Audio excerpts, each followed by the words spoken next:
Aquí está la traducción completa y fiel al español castellano neutro, con estilo narrativo intenso y cinematográfico, que conserva toda la fuerza del original. Bienvenidos de nuevo a Battleforge Legends, el lugar donde sacamos a la luz las batallas que la historia intentó enterrar a propósito.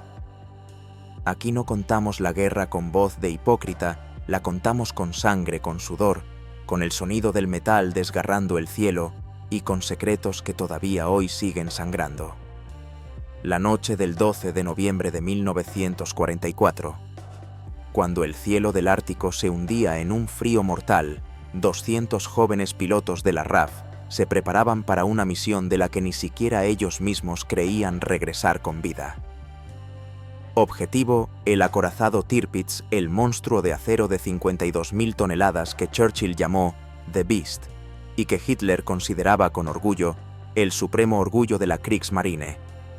Este barco había sobrevivido a 33 ataques y hacía temblar a toda la flota aliada con un blindaje tan grueso que las bombas convencionales rebotaban.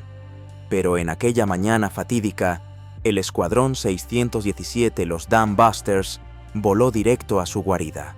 Un cielo perfecto hasta el punto de ser peligroso, los radares alemanes funcionando al máximo, y los ases alemanes a solo 13 minutos de vuelo del Tirpitz. Todo indicaba que aquello sería el mayor desastre de la RAF.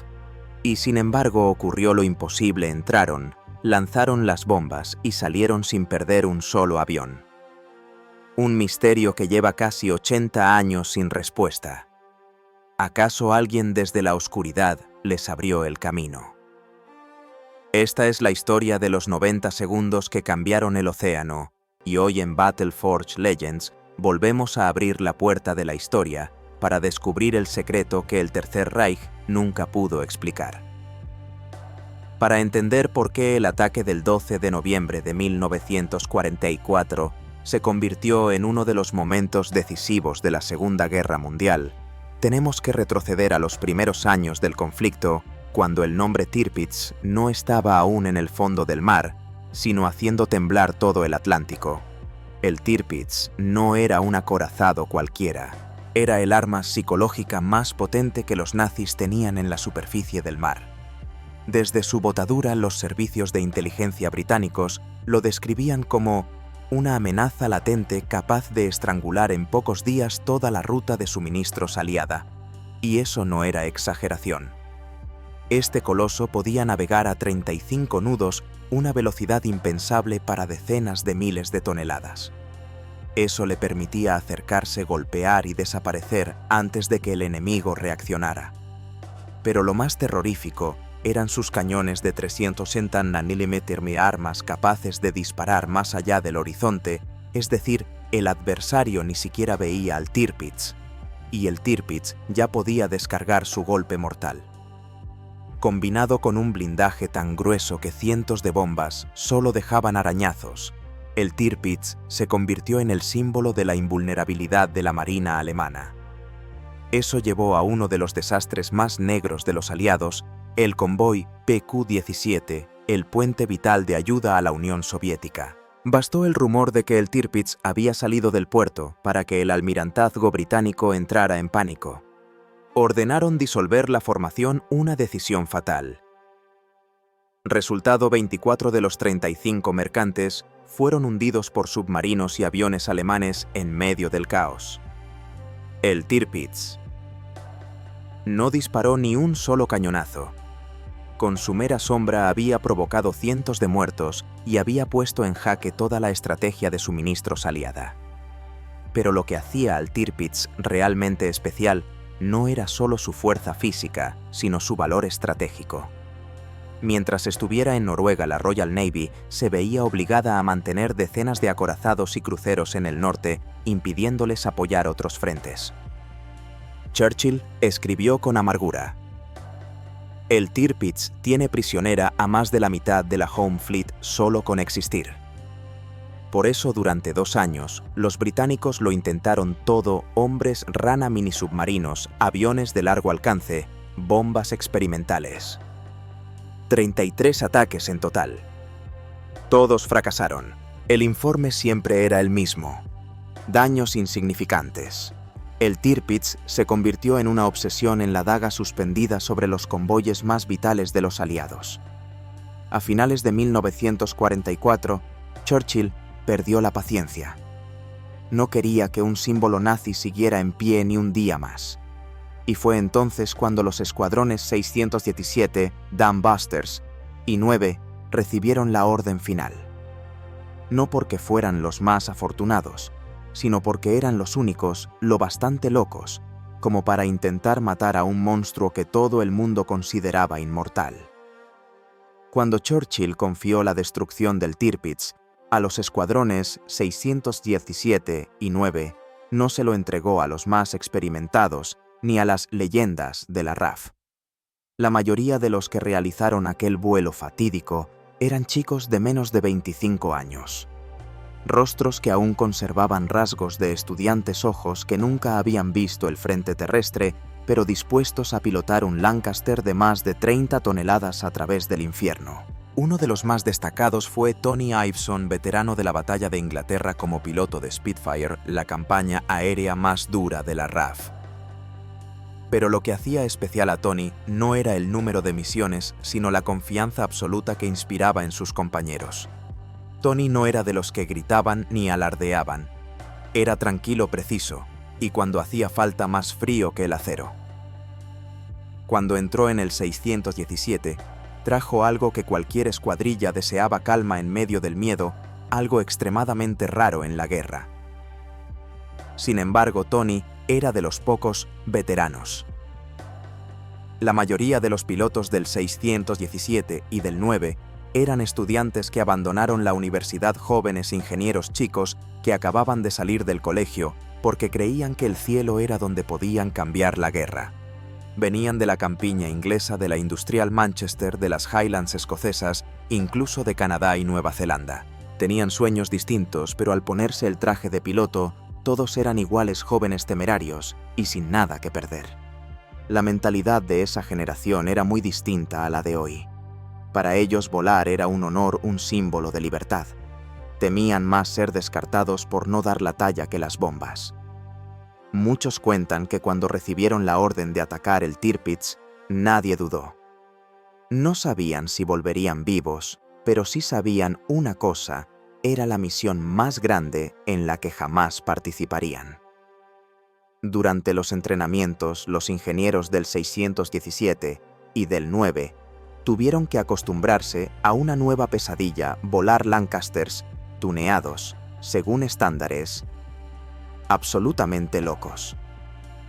Al quitar la torreta central y el blindaje, los aviones eran más ligeros, pero también mucho más frágiles. Todos sabían que si se topaban con cazas alemanes, apenas tendrían sus habilidades para defenderse. Esa generación de jóvenes pilotos tenía algo en común que llama la atención: un optimismo a prueba de todo. Muchos tenían solo 19 o 20 años, la edad en que la mayoría de los jóvenes de hoy aún están terminando el primer curso de universidad. Pero en 1944 ya estaban sentados en máquinas de guerra gigantes, llevando la única arma capaz de matar al Tirpitz, la bomba Tallboy de 5 toneladas. Muchos de ellos sabían que las probabilidades de sobrevivir eran mínimas. Las estadísticas de la época decían que la esperanza de vida media de un bombardero de la RAF en los periodos más duros era 6 semanas. 6 semanas.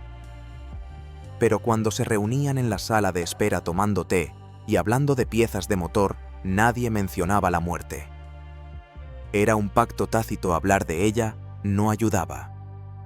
En su lugar hablaban del futuro, un futuro que quizá nunca verían volver a la universidad, la chica del pueblo que acababa de escribirles, convertirse después de la guerra en ingenieros aeronáuticos granjeros o instructores de vuelo. Esas conversaciones sobre el futuro no eran ingenuidad, eran necesidad. Necesitaban aferrarse a algo más grande que el miedo. Necesitaban una razón para despegar. Uno de ellos le dijo a sus compañeros antes de la hora H: si vamos a morir, al menos moriremos por una razón clara. El Tirpitz tiene que desaparecer. Y en ese Era el espíritu de aquella generación de jóvenes pilotos. Entraron en el cielo con el corazón lleno de fe, los ojos brillantes de juventud y una locura hermosa que la historia nunca repetirá. Cuando estallaron las primeras explosiones atronadoras, toda la bahía de Tromsø quedó cubierta por una nube de humo negro. Pero lo que aterrorizó a los alemanes no fue la potencia destructiva de las Talboy, sino el vacío de 90 segundos, un lapso extraño que no obedecía a ninguna lógica militar. Ocurrió justo después de soltar las bombas, antes de que el Tirpitz pudiera reaccionar. Un intervalo como si alguien hubiera desenchufado todo el sistema antiaéreo alemán. Según documentos británicos desclasificados tras el impacto de la primera bomba que atravesó la torre C del Tirpitz, los observadores alemanes no dispararon ni un solo tiro durante 1 minuto y medio. Eso es inaceptable para un sistema antiaéreo considerado el mejor de Europa, con más de 100 cañones pesados y ligeros, 6 estaciones radar Freya y casi 1.500 defensores. Los soldados alemanes declararon después que no recibieron orden de abrir fuego y no oyeron ninguna alerta de radar. Pero los documentos alemanes afirman que sí se dieron las alertas y que se ordenó disparar en cuanto detectaron los Lancasters. Entonces, ¿qué pasó? ¿Quién fue responsable de ese silencio mortal? Una de las hipótesis que más ha sacudido a la comunidad de historiadores navales es que los alemanes fueron engañados por su propio sistema radar. Las estaciones Freya estaban colocadas más bajas de lo habitual para evitar ataques aéreos británicos. Pero aquella noche fatídica se produjo un raro fenómeno atmosférico: inversión térmica. Esto creó una capa de aire frío deslizándose sobre otra cálida, doblando las ondas de radar y devolviendo señales falsas.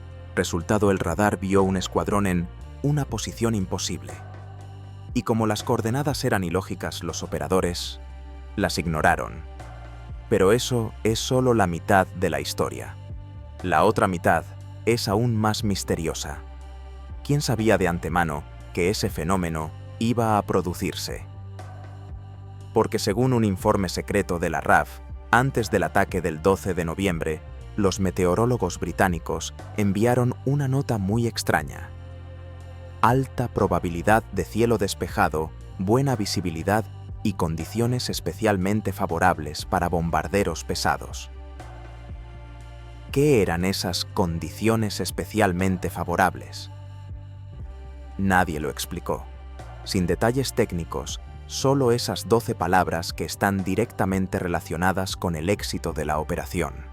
Lo más llamativo es que la RAF nunca había dado a ninguna otra misión un parte meteorológico tan vago y a la vez tan terroríficamente preciso. Incluso hubo oficiales británicos que al releer la nota años después dijeron: «Parece que alguien estaba de pie en Tromsø informando del tiempo directamente a Inglaterra». ¿Quién era esa persona? Un espía, un científico, un marinero alemán que quería terminar la guerra. Hay un nombre que se repite: Karl Schäfer, ingeniero de radar de alto rango del Tirpitz, que se había opuesto en secreto a bajar la altura de los Freya. Este hombre desapareció por completo una semana antes del hundimiento. Nadie sabe a dónde fue. No hay registros de traslado, papeles, ni rastro alguno, después de 1944. Existe un informe de inteligencia sin verificar. Un científico alemán intentó contactar con agentes británicos en Suecia en relación con el sistema radar de Tromsø, pero el nombre está tachado. Solo quedan 2 letras, KS. Demasiadas coincidencias. Un silencio de 90 segundos demasiado extraño. Y que la defensa antiaérea alemana se quedara inmóvil ante las Talboy bombas que con un solo impacto podían destrozar un coloso, hace que toda la historia resulte aún más inquietante. Entonces, ¿fueron aquellos 90 segundos un accidente o una intervención deliberada? Cuando retumbó la última explosión desde el casco del gigante el Tirpitz, no se hundió de inmediato. Se inclinó levemente como un ser vivo resistiéndose en su agonía. Pero según informes desclasificados décadas después, esa inclinación no fue tan casual como cuentan los libros de historia. Había sido prevista. Lo extraño es que los supervivientes contaron que sintieron que el Tirpitz temblaba desde dentro, no por las bombas que caían desde arriba. Algunos oficiales incluso describieron un sonido metálico prolongado como si algo se retorciera, antes de que el barco empezara a escorarse con fuerza a babor. Y lo más misterioso, el temblor comenzó unos segundos antes de que las Talboy penetraran la Santa Bárbara. Unos segundos que bastan para helar la sangre. Y si el barco ya estaba muerto, antes de que las bombas lo tocaran. Para entender esta pregunta hay que volver a un detalle pequeño pero clave que casi nadie menciona. El Tirpitz no era solo un acorazado, era un laboratorio flotante. En 1943 los nazis instalaron un sistema experimental antivibración y antishock que esperaban que lo protegiera de las nuevas bombas perforantes. Por secreto, ese sistema no aparece en ningún documento oficial, solo en algunos bocetos sueltos en el diario técnico de un ingeniero cuyo nombre fue borrado de los archivos tras la guerra. Cómo funcionaba, según expertos navales modernos, consistía en una serie de compartimentos estancos internos que regulaban la fuerza del impacto. Pero si el sistema fallaba, podía desequilibrar el barco en segundos. Ahora conectemos esto con los testimonios. El Tirpitz tembló antes de recibir los impactos. Si es cierto, significa que la terrible escora que lo hizo volcar no vino del golpe directo de las Talboy, sino de un fallo interno activado en el momento equivocado. Y aquí es donde todo se vuelve aterrador.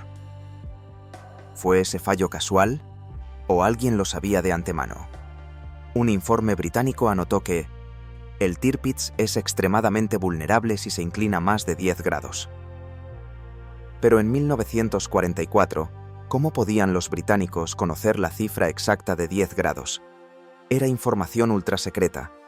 No figuraba en ningún documento alemán público, a menos que alguien desde dentro se la hubiera pasado.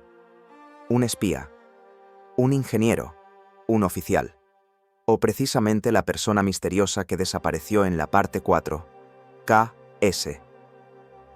Si fuera así, las Talboy no hundieron al Tirpitz. Solo dieron el golpe de gracia a un barco que ya había sido colocado en posición mortal previamente. Y esa es la razón por la que murió tan rápido, tan limpio y casi sin poder defenderse. Otra historia que circula en archivos aliados, casi nunca mencionada. Antes de que el 617 despegara, un oficial de inteligencia arrojó sobre la mesa de mando una foto de reconocimiento y dijo: «Si se inclina rápido, golpead aquí». Aquí era exactamente el lugar por donde después penetró una Talboy, la Santa Bárbara Central. Es decir, antes de que empezara la batalla, ya existía evidencia de que el Tirpitz se inclinaba de forma anómala, pero nadie explicó el origen de esa información. Entonces, ¿qué mató realmente al Tirpitz? ¿Las Talboy? ¿Un error técnico alemán? ¿O la mano invisible de alguien que vio venir la muerte del barco antes de que empezara el combate? En Battleforge Legends no solo contamos la batalla, revisamos cada grieta, cada detalle olvidado, cada secreto que la historia intentó ocultar. Y en la próxima parte la historia entrará en su tragedia final, el momento en que el Tirpitz volcó, y las últimas palabras de los supervivientes podrían cambiar para siempre tu percepción de esta guerra. La mañana del 12 de noviembre de 1944 no empezó con disparos, sino con un cielo tan silencioso que resultaba inquietante. En el helado aeródromo de Lossiemouth, 29. Lancasters permanecían quietos como bestias de acero listas para alzar el vuelo. A las 07:00 todo el escuadrón aceleró al unísono. Los Rolls-Royce Merlin rugieron haciendo temblar la tierra como si la propia naturaleza tuviera que apartarse para dejar paso a un momento que quedaría grabado en la historia naval del mundo. Cuando la formación se elevó de la pista, ninguno de ellos sabía que solo unas horas después estarían frente a un coloso. y que tendrían solo 90 segundos para cambiar el curso de la guerra. Menos de 40 minutos después del despegue, los escuadrones 617 y 9 entraron en el espacio aéreo ártico. El cielo estaba despejado de una forma perfecta, como si lo hubieran barrido expresamente para esta batalla. Pero esa perfección era también un peligro mortal, sin nubes, sin niebla, nada que impidiera a los radares alemanes ni a los cazas de Bardufos detectarlos. El piloto líder dijo después: «Volábamos como en un desfile bajo los focos, y el enemigo solo tenía que apretar el gatillo». Mientras la RAF avanzaba en Noruega, el radar alemán Wassermann, el más potente que tenían, captó una señal extraña procedente del interior. Normalmente, siempre apuntaba al mar para vigilar barcos británicos. Pero por una coincidencia extraña, aquel día estaba girado hacia tierra justo en la dirección por la que venían los Lancasters. Un pequeño cambio, suficiente para decidir el destino de cientos de hombres. La señal apareció clara a las 07:39, pero nadie actuó de inmediato. Los informes de posguerra revelan que los centros de mando no estaban seguros de si era real o ruido y quisieron observar un poco más. Esa indecisión creó un vacío mortal, más de 20 minutos de oro perdidos, tiempo suficiente para que la RAF cruzara la zona de detección y se preparara para lanzarse sobre el objetivo. Mientras los oficiales alemanes discutían al norte los ases de Bardufos, nombres temidos como Hein, con 199 victorias, Dur, con 160, Nors, con 100, seguían en tierra. Un error pequeño pero fatal: habían aparcado los aviones en el extremo equivocado de la pista y tuvieron que dar la vuelta antes de despegar. Por si fuera poco, un transporte Ju-52 pidió aterrizar y el control aéreo le dio prioridad justo en medio de la alerta, obligando a toda la escuadrilla de cazas a esperar 5-10 minutos más. Para un piloto, solo unos instantes. Para los Lancaster, que volaban lentos pero constantes, fue una eternidad. Mientras tanto, a bordo del Tirpitz, la mañana transcurría con total normalidad. La panadería preparaba la primera hornada. En el club de oficiales sonaba música. Algunos marineros limpiaban las armas. El altavoz interno emitía falsas alarmas de rutina a las que todos estaban acostumbrados. Nadie imaginaba que en pocos minutos el barco volcaría y casi la mitad de la tripulación nunca regresaría. 0809.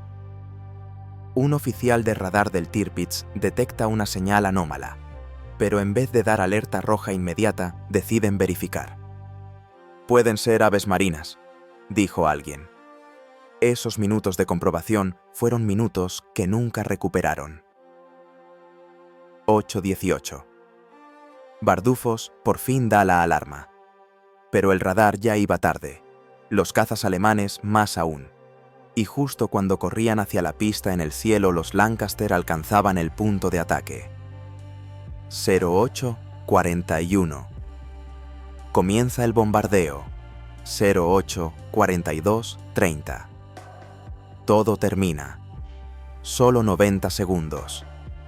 9 Talboy caen como dagas gigantes cortando el aire a velocidad supersónica. 2 impactan directamente en el casco. Varias caen cerca, pero la onda de choque es tan brutal que rompe la espina dorsal de acero de decenas de metros. En la sala de control del Tirpitz, el oficial de guardia describió el primer impacto como si la tierra se levantara y la arrojaran de nuevo. Con la segunda bomba, el barco se escoró 20 grados. Con la tercera cerca del costado de babor, su destino quedó sellado. Una explosión colosal, la Santa Bárbara Central, puso fin a cualquier intento de salvación. El Tirpitz volcó. En un instante, entre 971 y 1700 marineros quedaron atrapados dentro. Y los 29 Lancaster, ninguno fue derribado, ninguno desaparecido, ninguno siquiera tocado. Una victoria tan perfecta que resultaba anormal. Tras el ataque al Tirpitz, Incluso los pilotos más curtidos de la RAF no entendían qué acababa de pasar.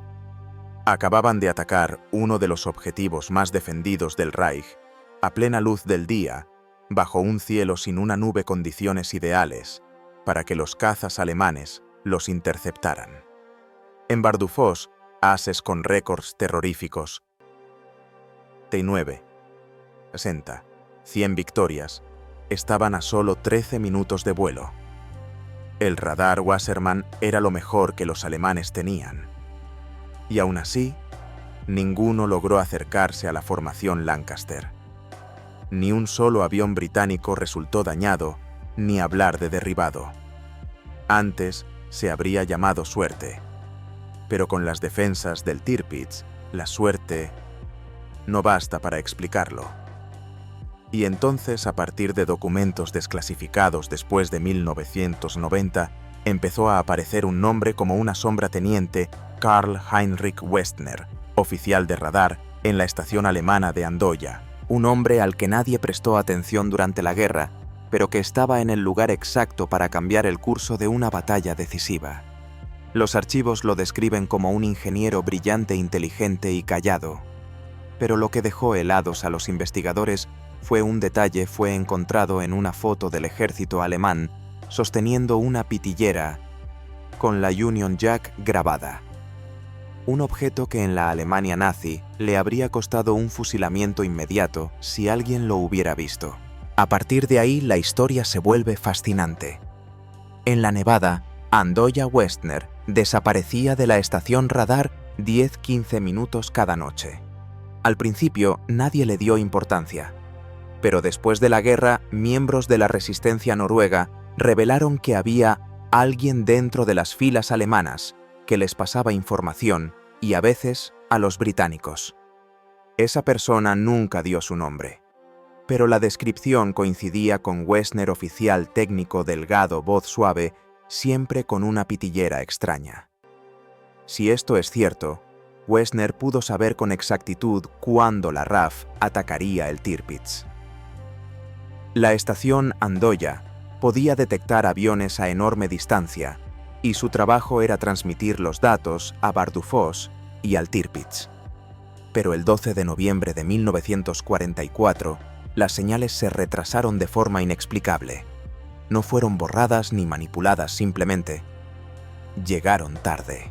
Un retraso de 10 minutos hizo que los cazas alemanes tuvieran que correr. Un retraso de 20 minutos impidió que escoltaran al Tirpitz.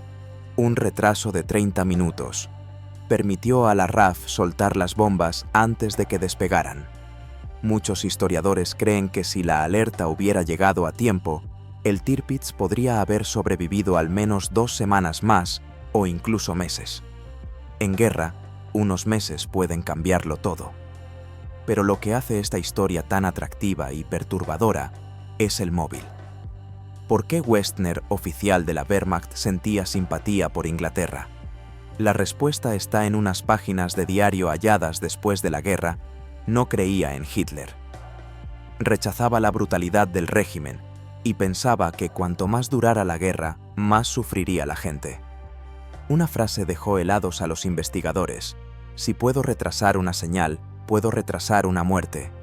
Para la RAF fue un milagro, pero para Westner, si la historia es cierta, fue una decisión silenciosa, valiente, y que pudo costarle la vida si lo descubrían. Gracias a esa decisión 29, Lancasters regresaron a Escocia entre vítores, cargando la mayor victoria de sus vidas. Nadie sabía que a miles de kilómetros pudo haber un alemán en la penumbra mirando la pantalla del radar y dejando que pasaran. A finales de 1944, cuando Churchill envió un telegrama a Stalin anunciando que el Tirpitz había sido hundido, toda Europa respiró aliviada. El monstruo de acero que había sido la pesadilla de todos los convoyes del Atlántico Norte por fin descansaba en el fondo del mar. Los pilotos de la RAF celebraron como locos y la prensa británica lo llamó el ataque perfecto de la Royal Air Force. Pero con el paso del tiempo, supervivientes como Tony Iveson o Kurt Schulze, aunque de bandos opuestos, llegaron a la misma conclusión cuando se reencontraron ya nonagenarios: no hay victorias hermosas en la guerra. Mirándose a los ojos, sabían que si la historia se repitiera, volverían a apretar el gatillo, no por odio, sino por deber. Y luego, en los documentos desclasificados, el nombre de Westner empezó a aparecer, sacudiendo la visión de los historiadores. Si realmente hubo un buen alemán que retrasó deliberadamente las señales de radar para salvar la vida de aquellos pilotos británicos, entonces la victoria de aquel día no fue solo militar, sino la prueba de una verdad más poderosa incluso en la guerra en medio de la oscuridad. Hay personas que eligen hacer lo correcto. Por eso el ataque al Tirpitz sigue generando debate, investigación y relatos casi 80 años después. Porque no habla solo de bombas, Talboy radares Wassermann o el Escuadrón 617, habla de la complejidad del ser humano en tiempos de caos. Y ese es precisamente el viaje al que Battleforge Legends quiere llevarte: mirar la guerra no solo con los ojos de la historia, sino con el corazón de quienes la vivieron. Nos vemos en las próximas historias.